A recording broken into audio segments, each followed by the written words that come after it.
Hi all KPS വ്ലോഗിൻ്റെ പുതിയൊരു വീഡിയോയിലേക്ക് എല്ലാവർക്കും സ്വാഗതം. നമ്മൾ പറയാനിപ്പോൾ പോകുന്നത് പറഞ്ഞാൽ മൗനരാഗത്തിൻ്റെ കഥയാണ്. അപ്പോൾ ഇന്നലെ പറഞ്ഞ് നിർത്തിയതിൻ്റെ ബാക്കിയാണ് എന്ന് പറയാൻ വേണ്ടി പോകുന്നത്. അപ്പോൾ അതിന് മുമ്പ് എൻ്റെ ചാനൽ നിങ്ങൾ ഫസ്റ്റായിട്ട് കാണുന്നവരാണെങ്കിൽ ഫസ്റ്റ് തന്നെ കാണുന്ന സമയത്ത് തന്നെ സബ്സ്ക്രൈബ് ചെയ്ത് ലൈക്ക് ചെയ്ത് സപ്പോർട്ട് ചെയ്ത് കാണണം. അപ്പോൾ അടുത്ത ഭാഗം കാണിക്കുക എന്ന് പറഞ്ഞാൽ നമ്മളെ സരിയു ഒരുത്തർ ഇരിക്കുകയാണ് ഒരിടത്ത്. അപ്പോൾ അവിടെ ഷാരി കയറി വരികയാണ്. ഷാരി ജ്യൂസുമായിട്ടാണ് വന്നിട്ടുള്ളത്. ദാ മോളെ ജ്യൂസ് കുടിക്കുക. അപ്പോൾ സരിയു പറയാണ്, അമ്മ കുറച്ച് മുമ്പേ എനിക്ക് ജ്യൂസ് തന്നതല്ലേ ഉള്ളൂ, പിന്നെന്താ വീണ്ടും കൊണ്ടുവരുന്നത്? അപ്പോൾ ഷാരി പറയാണ്, ഈ സമയത്ത് പഴച്ചാറുകളൊക്കെ അകത്ത് ചെല്ലുന്നത് നല്ലതാ മോളെ, ഇതാ കുടിക്ക് എന്ന് പറഞ്ഞ് സരയുവിനെ നീട്ടുകയാണ്. അപ്പോൾ സരയു പറയുകയാണ്, ഈ അമ്മയുടെ ഒരു കാര്യം, അമ്മയ്ക്ക് എന്തോ കാര്യമായിട്ട് സംഭവിച്ചിട്ടുണ്ട്. 2-3 ദിവസമായിട്ട് അത് നന്നായിട്ട് കാണാനുമുണ്ട്. ഒന്നുമില്ല മോളെ, മോളുടെ അച്ഛന് തലയ്ക്ക് വട്ടായതോടെ എനിക്ക് വേറെ ആരും ആശ്രയമില്ല. മോളും മോളെ ഭർത്താവുമാണ് എനിക്കിപ്പോൾ ആശ്രയം. നിങ്ങൾ നന്നായാലേ എനിക്കും ഈ വയസ്സാം കാലത്ത് പിടിച്ചു നിൽക്കാൻ പറ്റൂ. ഇനിയിപ്പോൾ മോൾക്ക് ജനിക്കാൻ പോകുന്ന കുഞ്ഞിനെയും നോക്കിയിട്ട് കാലം കഴിക്കണം, അതാണ് അമ്മയുടെ ആഗ്രഹം. ആരോഗ്യമുള്ള ഒരു കുഞ്ഞിന് ജന്മം നൽകാൻ വേണ്ടി മോള് നല്ല പോഷകമോ നല്ല ഫുഡുകളോ ഒക്കെ അകത്തേക്ക് ചെല്ലണം. എങ്കിലും ഇതൊന്നും അമിതമായിട്ട് കുടിക്കുന്നത് നല്ലതല്ല അമ്മേ. മനുവേട്ടൻ ഉണ്ടായിരുന്നെങ്കിൽ മനുവേട്ടന് കൂടി കൊടുക്കാമായിരുന്നു. പറഞ്ഞ പോലെ മോനിതെവിടെ കറങ്ങി നടക്കുക, മോനെ കണ്ടില്ലല്ലോ. അയ്യോ, ഇപ്പോൾ ബിസിനസ് എന്ന് പറഞ്ഞ് ഒരേ നടപ്പാ. എന്നുവെച്ച് കുറേ നാളായില്ലേ ഇവിടെ നിൽക്കാൻ തുടങ്ങിയിട്ട്, അതുകൊണ്ടാ ആൾക്കാരെയൊക്കെ ഇങ്ങോട്ടേക്ക് വരുത്തുക. അത് ഏത് ഹോട്ടലിലാണ് മോളെ? ഏതോ 5 സ്റ്റാറിലോ 7 സ്റ്റാറിലോ ആണ്. എന്നെയും കൂട്ടിക്കൊണ്ട് പോകാമെന്ന് പറഞ്ഞിട്ടുണ്ട്. 7 സ്റ്റാർ ആണെങ്കിൽ നമുക്കും കൂടി പോകാം. എന്തായാലും നാളത്തെ ദിവസം ഒന്ന് കഴിഞ്ഞോട്ടെ, അത് കഴിഞ്ഞിട്ട് എവിടാന്ന് വെച്ചാൽ ഞാനും വന്നോളാം. നാളെ എന്താ പ്രത്യേകത? നാളെ പ്രത്യേകിച്ച് പ്രത്യേകതയൊന്നുമില്ല. എങ്കിലും നാളെ കർത്താവല്ലേ, ഇത് കഴിഞ്ഞിട്ടേ നല്ല കാര്യങ്ങൾ ചെയ്യാവൂ. അമ്മയ്ക്ക് ഇങ്ങനെയൊന്നും ഇല്ലായിരുന്നല്ലോ. എന്ത് ചെയ്യാനാ, മോളുടെ അച്ഛന് വട്ടായതോടെ അമ്മ എല്ലാത്തിലും വിശ്വസിച്ച് മുന്നോട്ട് പോവുക. അച്ഛന് വട്ടായത് അമ്മയ്ക്ക് വലിയ നിരാശയായി അല്ലേ? ഭർത്താക്കന്മാർക്ക് വട്ടായ പിന്നെ ആർക്കാ മോളെ നിരാശ ഉണ്ടാവാത്തത്? എങ്ങനെ നടന്ന മനുഷ്യനാ, വലിയ തലയും വലിയ മനുഷ്യനും. പക്ഷേ ആ തലക്കകത്ത് ഇപ്പോൾ വട്ട് മാത്രമേ ഉള്ളൂ. ഇപ്പോൾ കുറച്ച് കുറവുണ്ടമ്മേ. എന്നാലും ഡോക്ടർ പറഞ്ഞത് ഓർമ്മയുണ്ടല്ലോ, ഏത് നിമിഷവും രോഗം തിരിച്ചു വരാമെന്നാണ് പറഞ്ഞിരിക്കുന്നത്. അതുകൊണ്ടാണ് ഞാൻ ആയുധങ്ങളൊക്കെ അടുക്കളയിൽ വെച്ചിട്ട് അടുക്കള പൂട്ടുന്നത്. ഇനി മോളെ എന്നെയും കാണുമ്പോൾ കിരണവും കല്യാണിയും ഉള്ളിടത്ത് അവരുടെ നെഞ്ചത്ത് എന്തായാലും കത്തി കയറ്റണ്ടല്ലോ. മരുമോനാണെങ്കിൽ അങ്ങേർക്ക് ഇപ്പോഴും കണ്ണെടുത്താൽ കണ്ടുകൂടാ. അതാ എനിക്ക് മനസ്സിലാവാത്തത്. എല്ലാത്തിനും ഒരു അവസാനം ഉണ്ടാകും മോളെ. നാളെ ഒന്ന് കഴിഞ്ഞോട്ടെ. പിന്നെ കാണിക്കുന്നത് രാഹുലിനെയാണ്. രാഹുൽ ഒരിടത്ത് നിന്നിങ്ങനെ ആലോചിച്ചുകൊണ്ടിരിക്കുകയാണ്. അവിടെ ഷാരി വരികയാണ്. രാഹുൽ ഷാരിയോട് പറയാണ്, കുടിക്കാൻ ഒരു ഗ്ലാസ് പാല് കിട്ടിയിരുന്നെങ്കിൽ കൊള്ളാമായിരുന്നു, ഉറക്കം വളരെ കുറവാ. അപ്പോൾ ഷാരി, പാലും പഴവും ഒക്കെ ഇഷ്ടം പോലെ തരാം, തൽക്കാലം അതൊന്നും കഴിക്കാതെയും കുടിക്കാതെയും കിടന്നുറങ്ങിയാൽ മതി. ഭർത്താക്കന്മാർ പാപ്പരായാൽ എല്ലാ സ്ത്രീകളും ഇങ്ങനെയാ. ഭർത്താവ് എത്ര പാപ്പറാണെങ്കിലും അവർ നല്ലവരാണെങ്കിൽ ഒരു സ്ത്രീയും അവരുടെ ആവശ്യം നിറവേറ്റി കൊടുക്കാതിരിക്കില്ല. രാഹുൽ എണീറ്റ് നിന്നിട്ട് പറയാണ്, നമ്മളെയെല്ലാം ആരൊക്കെയോ തെറ്റിദ്ധരിപ്പിക്കാൻ ശ്രമിക്കുന്നുണ്ട്. അല്ല, അതിപ്പോൾ പറഞ്ഞിട്ട് കാര്യമൊന്നുമില്ല. അതിൻ്റെ തമ്പുരാനാ ഇവിടെയുള്ളത്. തമ്പുരാനോ? അതാരാ? എൻ്റെ മരുമോനാണോ നിങ്ങൾ ഉദ്ദേശിക്കുന്നത്? ഞാനൊന്നും പറയുന്നില്ല. മനുവിനെക്കുറിച്ചാണ് പറയുന്നതെങ്കിൽ ഒന്നും പറയാത്തതാണ് നല്ലത്. എന്നെക്കുറിച്ചോ എൻ്റെ മോളെക്കുറിച്ചോ പറഞ്ഞാൽ ഞാൻ ക്ഷമിക്കും. പക്ഷേ എൻ്റെ മോനെക്കുറിച്ച് പറഞ്ഞാലുണ്ടല്ലോ, ഇപ്പോൾ വെളിവില്ലാത്ത നിങ്ങളുടെ തല ഉണ്ടല്ലോ, അത് ഞാൻ തല്ലിപ്പൊളിക്കും. രാഹുൽ പറയാണ്, അതൊക്കെ പ്രതീക്ഷിച്ചുകൊണ്ട് തന്നെയാണ് ഞാൻ മുന്നോട്ട് പോകുന്നത്. ഷാരി പറയാണ്, എല്ലാ അർത്ഥത്തിലും തകർന്ന് തരിപ്പണമായി കഴിഞ്ഞു. ഇനി ജീവിതത്തിൽ പ്രതീക്ഷിക്കാൻ എനിക്ക് ഒന്നുമില്ല. നീ നിൻ്റെ പേരക്കുട്ടിക്ക് വേണ്ടി കാത്തിരിക്കുകയല്ലേ? ഷാരിക്ക് ദേഷ്യം പിടിക്കാണ്. പേരക്കുട്ടി മിണ്ടാതിരിക്കവിടെ. ഇവളിനി മനോഹർ തരികിടയാണോ എന്ന് അറിഞ്ഞോ എന്തോ. പേരക്കുട്ടിയുടെ കാര്യം പറയുമ്പോൾ ഇങ്ങനെ വയലൻ്റ് ആവേണ്ട കാര്യമില്ലല്ലോ എന്ന് മനോഹർ ആലോചിക്കുകയാണ്. രാഹുൽ ആലോചിക്കുകയാണ്. അപ്പോൾ തന്നെ ഷാരി, ചിന്തിക്ക്, ഓരോന്ന് ചിന്തിച്ചു കൂട്ട്. ഷാരി, നമ്മുടെ കുടുംബം ഒരു മുങ്ങിക്കപ്പലാ, ഏത് നിമിഷവും മുങ്ങാം. നമുക്കൊരബദ്ധം പറ്റി. താനി തങ്കത്തിൻ്റെ സ്വഭാവമുള്ള ഒരുത്തൻ നമുക്കരികിലുണ്ടായിരുന്നു. അവനെയാണ് നമ്മുടെ മോള് ജനിച്ചപ്പോഴേ ഭർത്താവായിട്ട് കണ്ടുകൊണ്ടിരുന്നത്. എന്നാൽ വിധി മറ്റൊന്നായിരുന്നു. മിണ്ടാതിരിക്കവിടെ. ആകെ കൂടി നരകതുല്യമായ ജീവിതത്തിനിടയിൽ കിട്ടിയ മാണിക്യമാണ് എൻ്റെ മരുമകൻ. അപ്പോൾ അവനല്ല പ്രതി, അപ്പോൾ ഞാനാണോ? എന്നിട്ട് എൻ്റെ ആ മുത്തിനെ ഇയാൾക്ക് കിട്ടിയിട്ടും ഇയാൾക്കിപ്പോൾ പോരാ. ആകെ കൂടി നമ്മൾക്കിപ്പോൾ ആശ്വസിക്കാൻ അവൻ മാത്രമേ ഉള്ളൂ. നീ ഏതു നേരം ഇങ്ങനെയൊക്കെയാണ് സംസാരിക്കുന്നത്. അത് കേൾക്കുമ്പോൾ എൻ്റെ നെഞ്ചിൽ തീയാ ശാരി. ഈ വീട്ടിൽ നടക്കുന്ന എല്ലാ പ്രശ്നവും കണ്ട് അവൻ മാറി നിന്ന് ചിരിക്കുക. അവൻ ചിരിക്കാണ് കരയാണ് എന്നൊക്കെ നിങ്ങളിപ്പോൾ പറയൂ. കാരണം നിങ്ങൾക്കിപ്പോൾ മുന്നിൽ നിൽക്കുന്ന ആരാണെന്ന് അറിയാനുള്ള സാമാന്യ ബുദ്ധി പോലും നിങ്ങൾക്കില്ല. ഞാനിപ്പോൾ ഈ മുറിയിൽ കഴിച്ചു കൂട്ടുന്നത് തന്നെ ഭയന്നാ. രാത്രിയിൽ നിങ്ങൾ ഇപ്പോൾ എൻ്റെ കഴുത്ത് ഞെരിച്ച് കൊല്ലുക എന്ന് പോലും അറിയില്ല. ഇപ്പം ഞാനൊരു യാത്രയിലാണ്. അതിൻ്റെയൊക്കെ അവസാനം ഞാൻ ഉദ്ദേശിക്കുന്ന പോലെ കാര്യങ്ങൾ നടന്നില്ല എങ്കിൽ, അതിന് നിങ്ങൾ വന്നില്ല എങ്കിൽ നിങ്ങൾ എൻ്റെ കഴുത്ത് ഞെരിച്ച് കൊല്ലണം. അല്ലെങ്കിൽ ഞാനങ്ങനെ ചെയ്തോളാം. അല്ല, എന്താ നിൻ്റെ പ്രശ്നം? നിങ്ങൾ തന്നെയാണ് എൻ്റെ പ്രശ്നം മനുഷ്യ. അതുകൊണ്ട് കൂടുതലൊന്നും ചോദിക്കാതെ കിടന്നുറങ്ങാൻ നോക്ക്. എന്നെ കാണിക്കുന്നത് മനു വന്ന് കോളിംഗ് ബെൽ അടിക്കുന്നതാണ്. അപ്പോൾ സരയു വന്ന് വാതിൽ തുറന്ന് ചിരിക്കുകയാണ്. എവിടെയായിരുന്നു മനുവേട്ട ഇതുവരെ? പലപ്പോഴും വിളിക്കുമ്പോൾ കിട്ടാറില്ല. ചില സമയത്ത് സ്വിച്ച് ഓഫ് ചെയ്ത് വെച്ചിരിക്കുക. ബിസിനസ് കാര്യങ്ങൾ ചർച്ച ചെയ്യുന്ന സമയത്ത് ഞാൻ ഫോണ് സൈലൻ്റാക്കി വെക്കുമ്പോളോ? ആ, പിന്നെ മോളുവിൻ്റെ വിളി വരുമ്പോൾ മാത്രമാണ് ഞാൻ എടുക്കുന്നത്. അല്ല, എല്ലാ രാജ്യത്തു നിന്നും ആൾക്കാർ വന്നു അല്ലേ? കൺട്രികൾ ഒരുപാട് പേരുണ്ടായിരുന്നു. കൺട്രികളോ? ഒരുപാട് കൺട്രീസിൽ നിന്ന് ആൾക്കാർ വന്നു എന്ന്. മൊത്തത്തിലുള്ള ഒരു മീറ്റിംഗ് ആയിരുന്നു. എല്ലാം ഒന്ന് കോൾ ചെയ്ത് വിട്ടിട്ടുണ്ട്. അപ്പോഴാണ് അവിടെ രാഹുൽ എത്തിയത്. എന്നിട്ട് മനുവിനോട് ചോദിക്കുകയാണ്, ഏതൊക്കെ കമ്പനിയിൽ നിന്ന് ആൾക്കാർ വന്നുവടാ?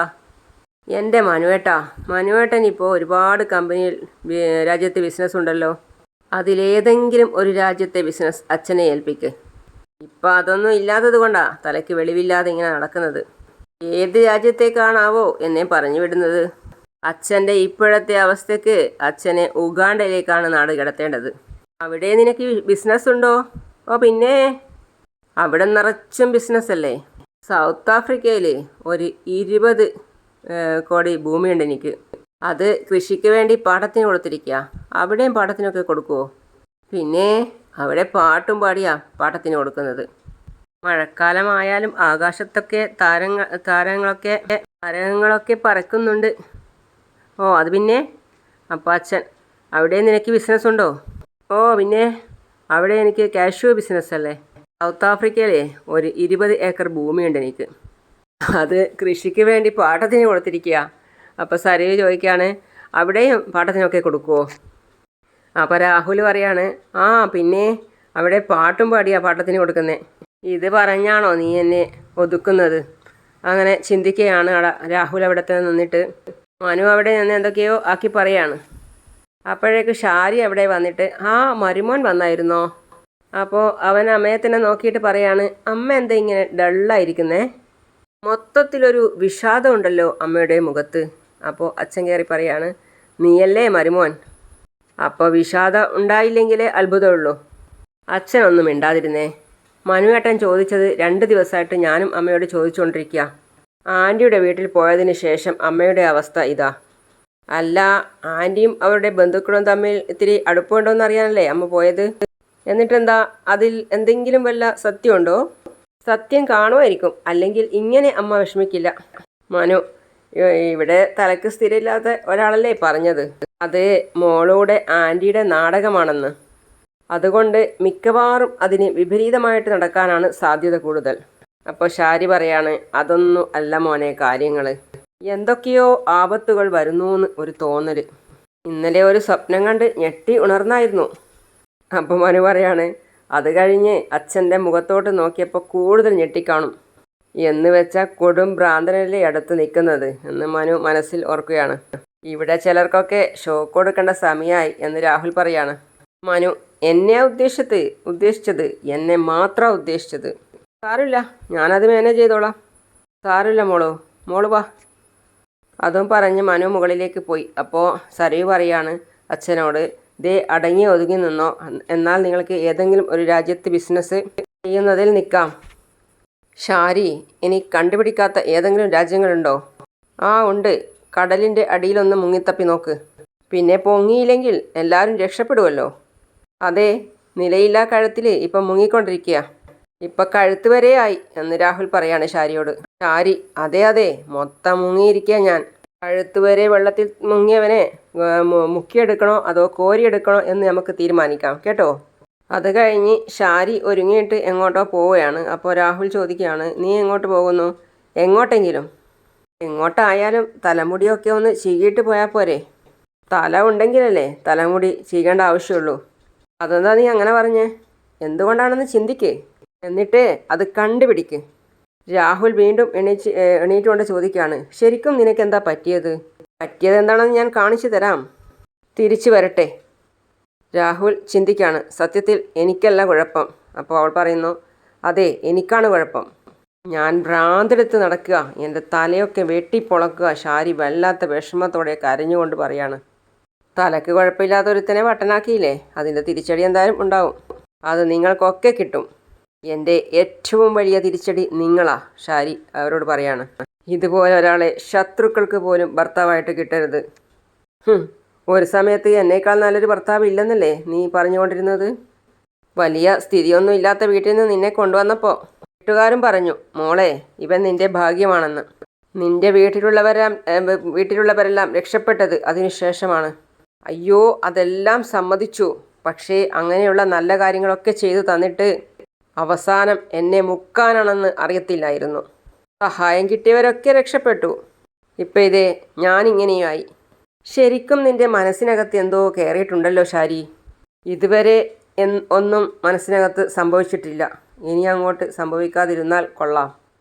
രൂപ നാടകം കളിക്കണമെന്ന് അറിയാൻ വേണ്ടിയിട്ട് നീ വെറുതെ അവിടെ പോയി.